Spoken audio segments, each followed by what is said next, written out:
எங்கள் வீட்டில் பப்பி போலவே இன்னொருத்தியும் இருக்கா. அவள் மாசமாக இருந்தா. அவள் இப்போது குட்டி போடுறா. எங்களுக்கு தெரியாமல் 2 குட்டி போட்டிருந்தா. 3வது குட்டி போடும்போது தான் நாங்கள் பார்த்தோம்.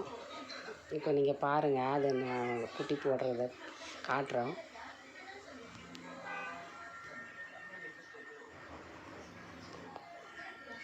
இங்கே பாருங்கள், 2 குட்டி போட்டுட்டா. இப்போ போட போகிறா, மறுபடியும் 3வது குட்டி போட போகிறா. பார்க்கலாங்க.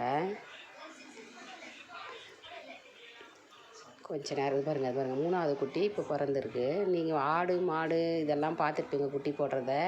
நாய் போடுறதெல்லாம் அவ்வளோவா பார்த்துருக்க மாட்டீங்க. இப்படி இதை பாருங்கள், இந்த மாதிரி தாங்க. இப்போ 3வது குட்டி பிறந்திருக்கு. அதை அதையே க்ளீன் பண்ணும் பாருங்களேன். எல்லாம் இன்னும் சரியாக வெளியே வரல. க்ளீன் பண்ணுது பாருங்கள்.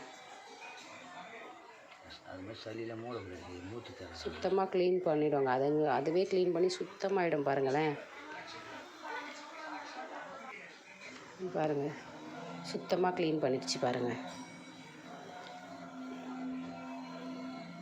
இப்போ பார்த்தீங்களா எவ்வளோ க்ளீனாக இருக்குது பாருங்கள். அவ்வளோதாங்க. அது பாருங்கள் எத்தனை குட்டி போட்டிருக்கா தெரியுங்களாங்க. மொத்தம் 8 குட்டி போட்டிருக்கா. எவ்வளோ அழகாக இருக்குது பாருங்களேன். பார்க்க ஒரு இப்போ நான் வீடியோ எடுக்கிறேன், நான் அப்படியே கண்ணு மூடிக்கிறேன் பாருங்கள். தெரியுது அவளுக்கு நான் ஏதோ பண்ணுறேன்றது. பாருங்க, ஒன்றும் இல்லைம்மா, பாப்பா எடுத்துக்க மாட்டேன், அப்படியே இரு.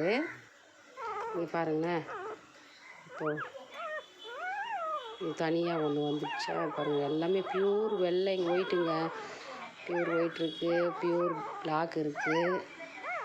பார்த்தீங்களா, இதுதான் ப்யூர் பிளாக்கு. எவ்வளோ அழகாக இருக்குது பாருங்கள். ஐயோ, பிறந்த உடனே எவ்வளோ சுறுசுறுப்பாக இருக்குது பாருங்கள். எவ்வளோ அழகாக இருக்குல்ல. இது நாட்டு நாய் தாங்க. நீங்கள் எல்லாம் சொல்லணும் இல்லையா, தெரு நாயின்னு சொல்லுவீங்க பார்த்தீங்களா, அதுதாங்க. ஆனால் தெரு நாயின்னு சொல்லக்கூடாது. இதுதான் நம்ம நாட்டு நாய்.